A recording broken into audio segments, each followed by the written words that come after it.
Yet another episode of Stand I love Up. the fact that when we're getting ready to do this, that our guest picked up on you trying to pretend you can see without your glasses. I can see without my glasses. Oh, please. I If you could see without your glasses, you would have never dyed your hair that color. Are you going to introduce the guy? I am natural.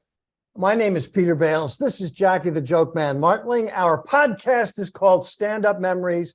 And what a guest we have coming directly from what looks to be his bedroom in New Jersey. Incredible comedian Mike Eagan. Not only Mike Eagan and his collection of hats. His collection of hats. Oh, yeah. A tie, a belt hanging from the closet, and I see a pair of crotchless panties, which we'll get to later on in the podcast. You still wear those? They're mine. Yes. It just makes it so much easier at the urinal, you know? Just boom, you're right there. Hey, Mike, Yes, what sir. year did you start in stand-up? 1820. No, let's see. It started stand up 1979. 79, right? Right when I Yeah. started. Good That's for a you. sweet spot for most of us. That's a great, Yeah. great. I didn't get to New York until 81. January of 81, I got to New York, but I was started out in Philly. Started out in Philly and I got was to New York. doing radio and comedy at the same time down there. Right now, Mike is also a radio guy and When you were doing radio, voiceover guy. was it at the same time? Were you like working against John DeBella? Was he your competition, or were you on Actually, no. DeBella came. He was on FM. I was on WPEN AM 950, which at the time was an oldie station. I think now it's a religious foreign language station or something. But I wasn't with DeBella. No, he was there after I was. Those were the great days. But I think I worked more in Philly than I worked in New York. The days of the Comedy Factory Outlet, Sure. Yeah. Comedy Works, and Bananas, and Comedy Cabaret. My God, there was all those gigs, and they were so much fun. Jesus. They're down to two now in Philly. They got the Punchline, which is predominantly a black comedy stand-up club, and we have the Helium? What's left in Philly? Helium. Helium. Yeah. I can't say that I remember that because years ago I was doing some kind of autograph show. A guy came up and said, "Me and my brother are starting a new club in Philly. I can't wait for you to work it. It's going to be called Helium." Never heard from the guy again. I've never been booked there. I can't get across the street with these guys. But that Punchline, it's still the same place on South Street, right? I don't know. I've worked Helium several times. I never worked the Punchline, so I don't know. What was it called? I don't know if that's what it was called, but I know I recorded my first CD down there, and that was a great, great club, man. Before it became a black club, it was just killer, you know. When you say black club, it became a predominantly black audience after, I think it had closed down for a while. But that was I was probably up in New York. Why'd you move from Philly to New York? A better place to be a comedian? Yeah, well, like I said, I was doing radio and comedy down here, and it was just at that time the natural progression. You know, you'd go to New York or go to LA. So I went to New York. And, now, what do you remember about what Jackie and I think, agree on this? The greatest comedy club of anywhere at any time in New Jersey. In West Orange, Rascals. What is Rascals to you? Well, I had my best success at the Rascals down by the shore. I mean, to me, that was the most explosive club. But Rascals in West Orange, I hosted the Rascals Comedy Hour for about a year and a half. I was the host of the show. I think you did it for a while, Jackie. Didn't you? After you, I followed you there, and Rascals really was the best. But it was. The laughs were much more explosive at Rascals by the Shore. They just were. And I don't, it seemed like it was like Rascals was so big and the Shore was the same, only a little packed in they would go crazy down there, Same thing in West, they were laughing coming down the steps. I mean, those shows were always great. You couldn't get a bad show in West Orange or down by the Shore, either one. We had Danny McKenna. We had Danny McKenna on, and he was, chief cook and bottle washer, and he was a pip, Oh, Dan, the best thing about Dan, he had this. I don't think I ever told him this, but he had this such a thick Jersey accent. When people would come down and he would seat the people, he would have to sing, "Follow me, follow me." He meant follow me. All he would say is, "Follow me, follow me." What the hell? Follow me? What's follow me? But he got his point across, I guess. To our He viewers, was so level. If the Pope walked down those stairs, he'd say, "You follow me." Follow me. to our viewers and listeners, we had Danny McKenna on our podcast, Oh, really? and we have a library of our shows, standupmemories.com. You can go and you can see season 1, season 2, season 3. We're now in season 4. Look up our shows with Danny McKenna, the quintessential manager of a comedy club who made that club work, really, I think. He sure did. He ran that place, man. And he would tell Right. people to shut up. And he was a short guy. Yeah, And he he told was- people 6'4" to shut up. He was not afraid of anybody. No, he was 5'6", standing on his tippy toes. So, yeah, And that was early on. That was like 81, 82 or something like that. yeah. I remember Rick Messina just coming and say, "Hey, we're going to start a show at this basement in New Jersey." I'm like, "Oh, that sounds interesting." And it wound up being just the greatest, you know. It was, yeah. And the brothers, of course, all of The them. Magnusons. The All of Magnusons. the Magnuson brothers. All except the mysterious guy who never showed up. He was the one brother who wasn't a part of the whole thing. He was a lawyer, I think.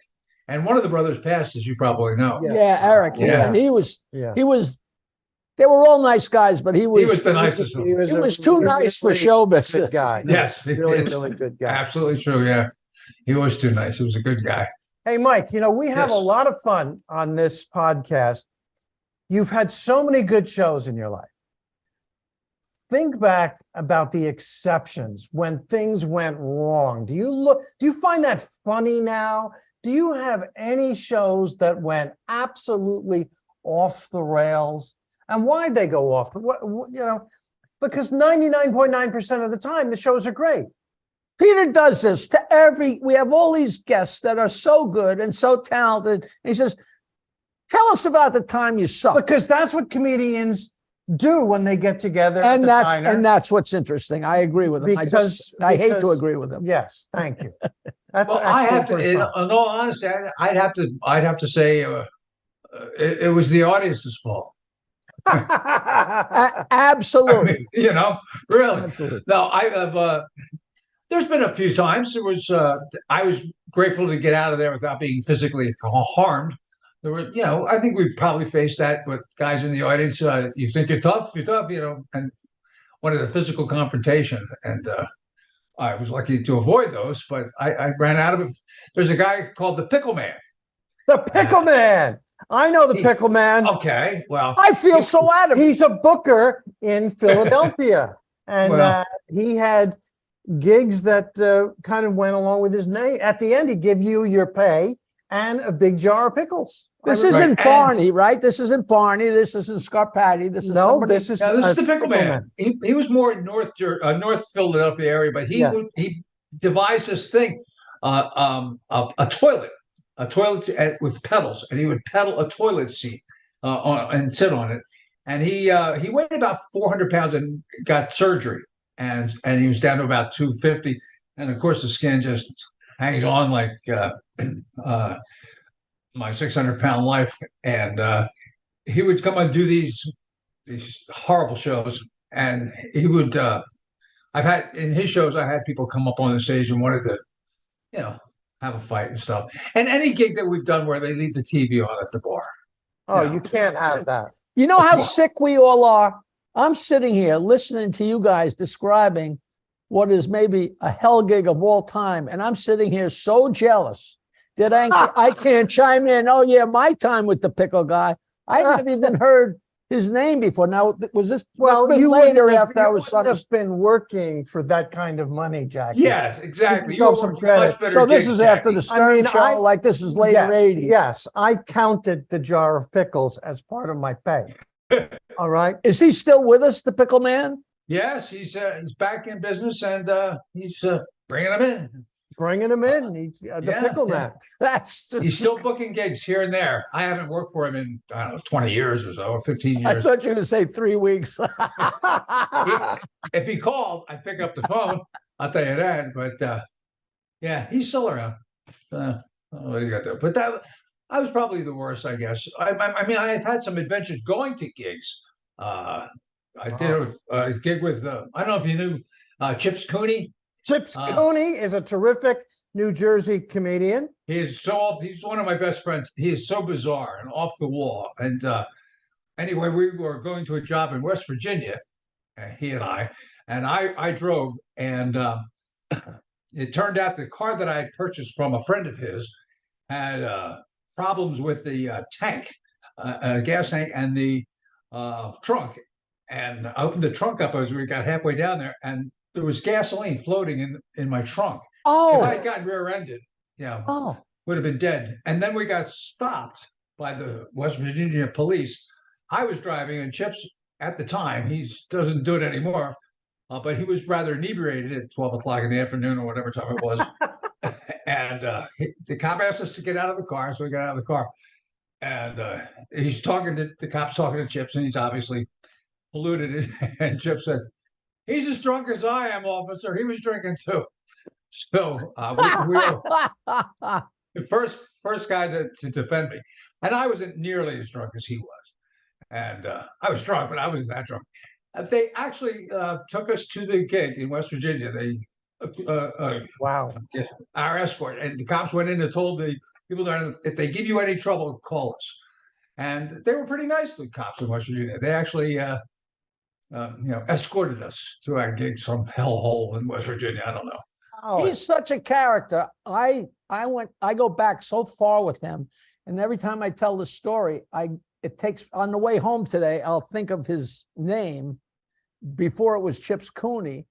And it must have been very early on. I drove all the way to the Thunderbird Hotel in Asbury Park or something like that. It was just one of these horrible, horrible gigs. It was lower than Jerry Stanley or Jim Balazzo, so I don't know how I got it. I drove all the way there, and I was staying in the hotel, so I got down to look at the room, and there's a guy on stage with an electric drill, and I'm like, look at that! They're assembling the stage before the show, and then I come down to do the show, and it was him.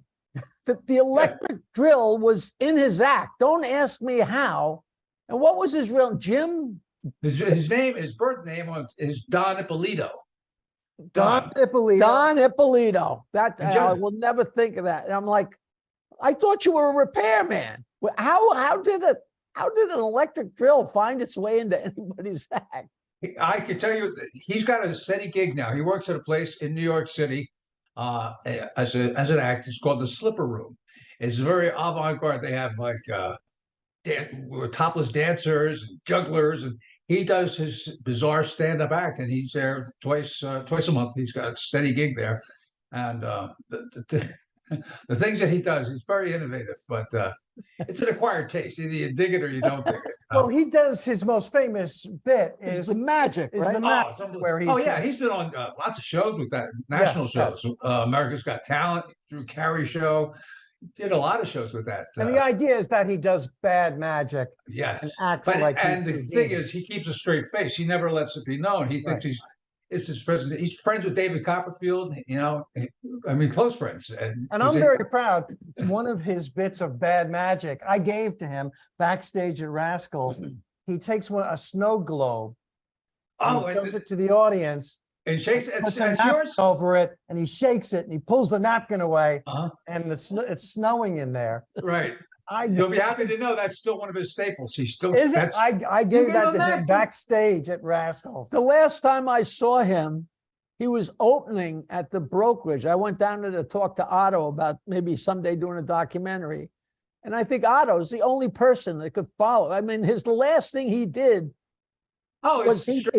Somehow his pants were off, and he had the crap stain on his pants. I was like, it was male dancer. So he's the world's over the oldest top. male dancer, and he had all the wires going into his chest to keep his heart beating. He's a very visual kind of guy. Yeah, you're right. He had So what was that bit? He did a bit about being a retired or an elderly Chippendales male dancer. Right, that's the one. And he would take off. They had the music playing. And he'd slowly undress and take everything off, and he had a big Depends diaper on. at the end. I It saw that. stayed. And then he would turn around and it was all with the shit stays on the back. And he's I swear, I can't unsee that. I know, he was it's taking, but he unbelievable. was supposed to be elderly and out of breath, and he had oxygen, and he Right, takes, and and he he had still does tubes that. strapped to him.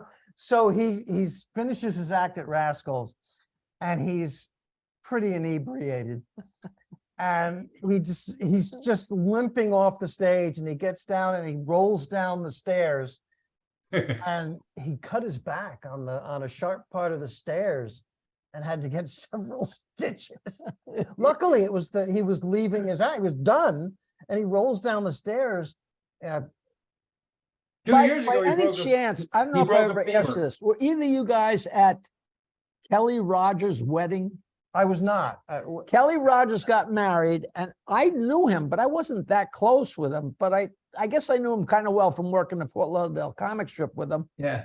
And I know Bob Woods was there, and Ippolito was there. There was a bunch of comics at this wedding, but Kelly Rogers was older, and not a lot older than us, but he was like the youngest kid so he had very old parents. So the people at the wedding were elderly people. And they said, you guys, everybody should get up and do a little bit. And of course, most of us were very filthy back then. I know I was. Sure. So I just went up and tried to take it easy, And Ippolito went up. He must have said fuck 10,000 times. And we were all sitting there like, we were like, and I'll never forget this, because somebody said, Don, or I don't think it was Chip Scooney, like, Don, there's children in the audience. And Bob Woods went, fuck it, let them learn. Yeah. I can still All hear it. right, I can still, I'm not Kelly I'm not Rogers. supposed to curse, but Kelly Rogers, okay, a great guitar act. Associated yeah. with Rising Star, most of all. You can Yeah. Google him, He was- Facebook him. it was the MC for many years at Catch a Rising Star. Catch the Rising Star, and the late legendary Bob Woods, a Long Island comedian, who was known as how much do you think he weighed? Over 300. I would say Oh, 350, yeah. but he would, 350. sometimes he would try to go down and go back He was up. known as the round mound of sound. When he first started his act, the first 5 minutes were his names. The Lord of the Ring Dings, and he had it was unending. He but booked this room somewhere in New York. He booked a room actually, and he said, "You play your way out of the room." In other words, you work. If you bomb, that's up to you. I forget the name of the gig. Years and years ago, it wasn't like Betty's Fireside where Betty herself would heckle you. Are you did talking ever about work- Mr. Rips or Dubonnet? That's it, Mr. Rips. It was Dubonnaise and then Mr. Rips. Right. That's the one. Now- You play yourself out of the room.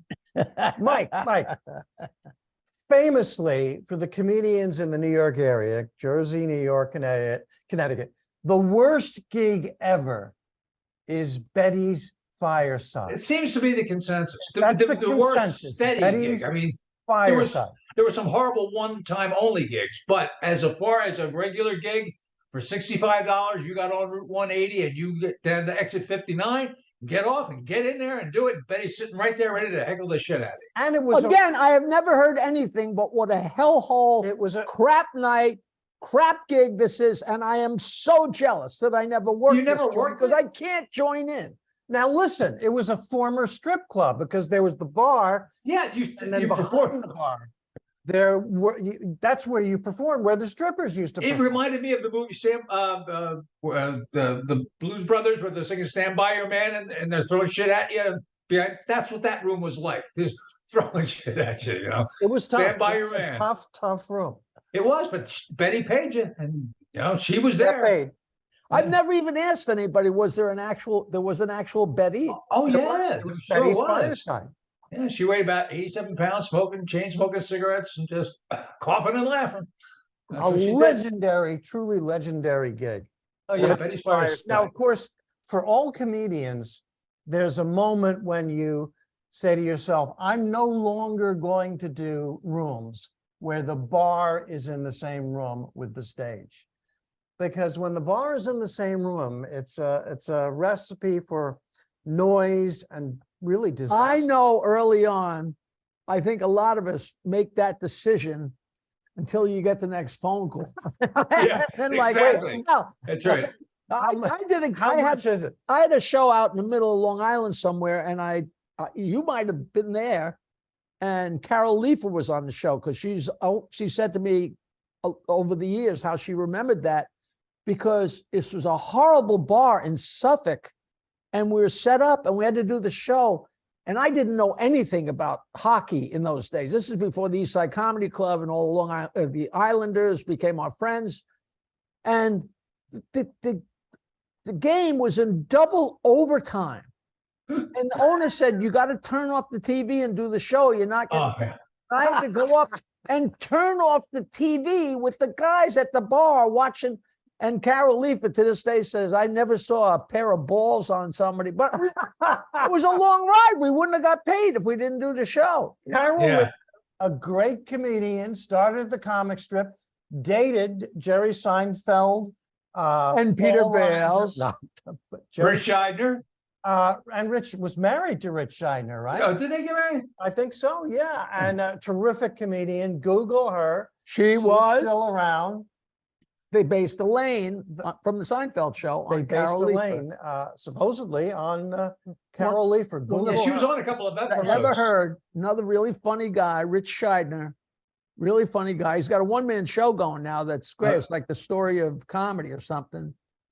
But after he and Carol split up or got divorced, he had one of the funniest lines I've ever heard. He said, let me tell you folks about getting married. When you're married, here's what it's like when you're married.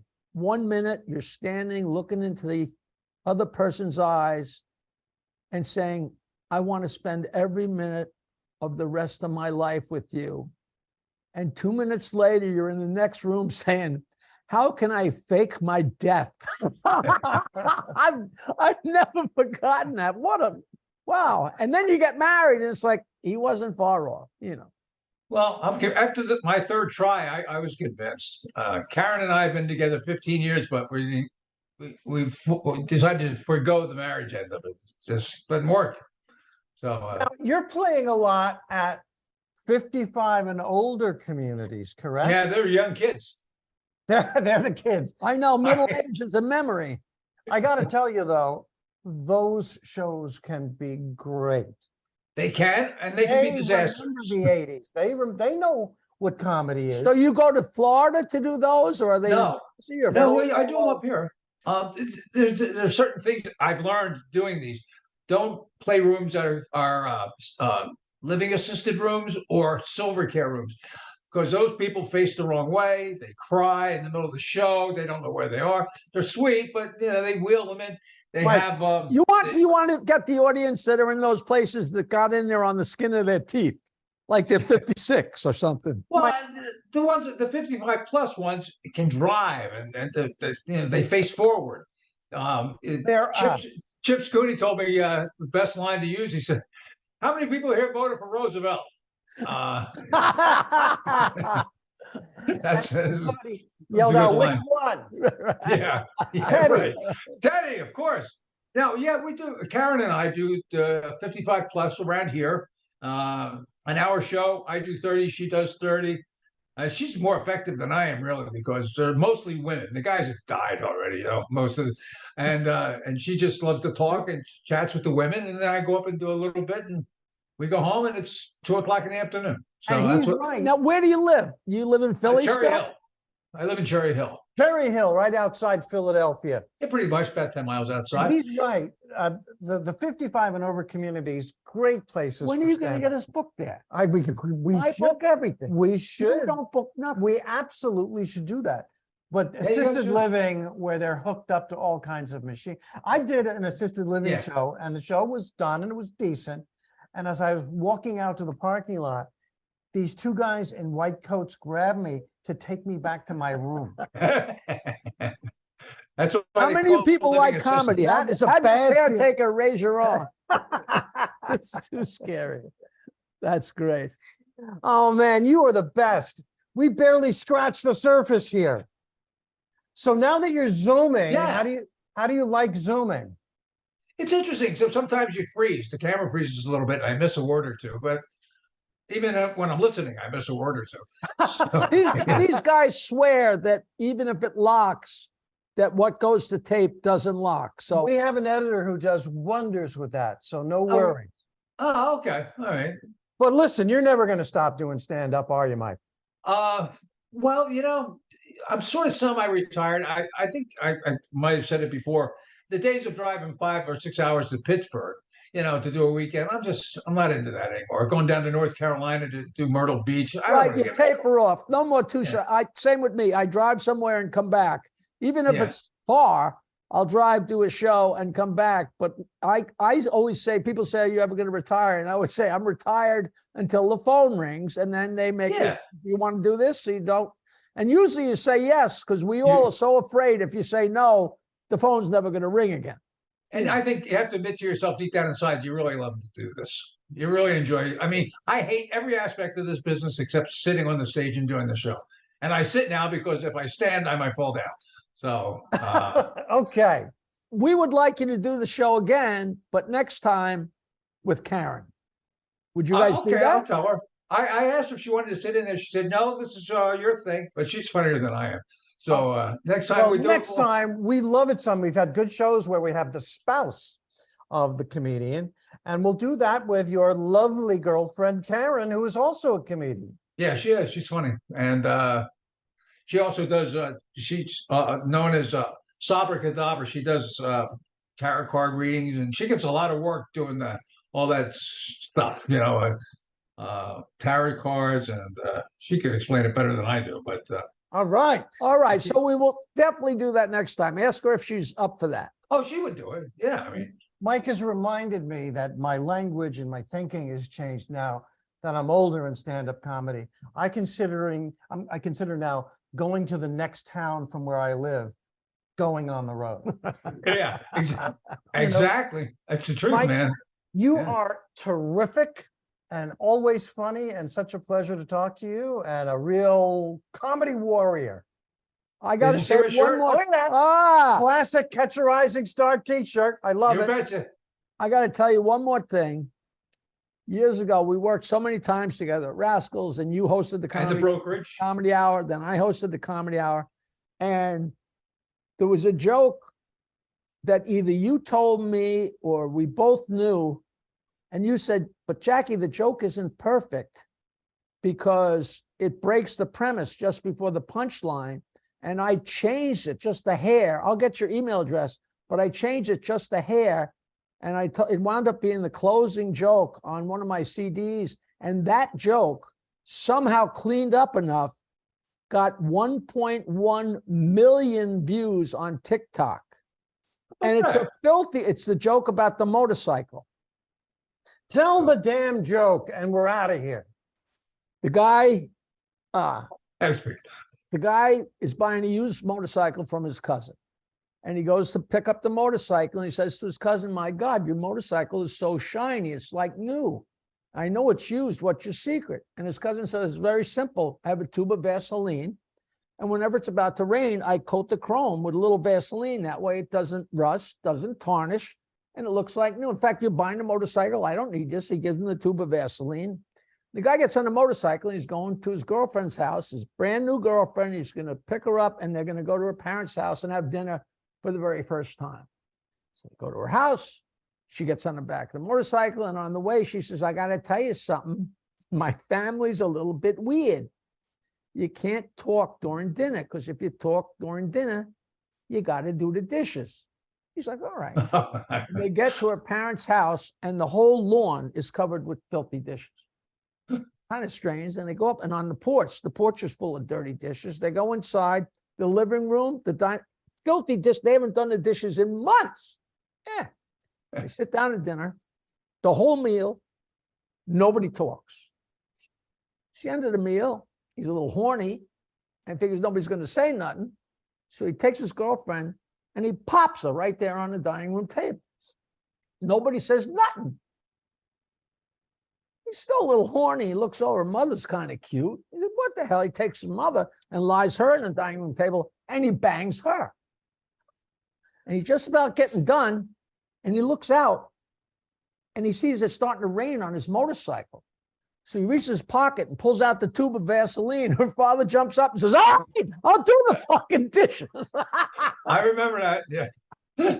Now, what happened was I changed it so the guy had the Vaseline in his pocket, because I think the way it originally was, does anybody have any Vaseline, which pops the premise, because he would Right. I remember. Yeah. 1.1 million.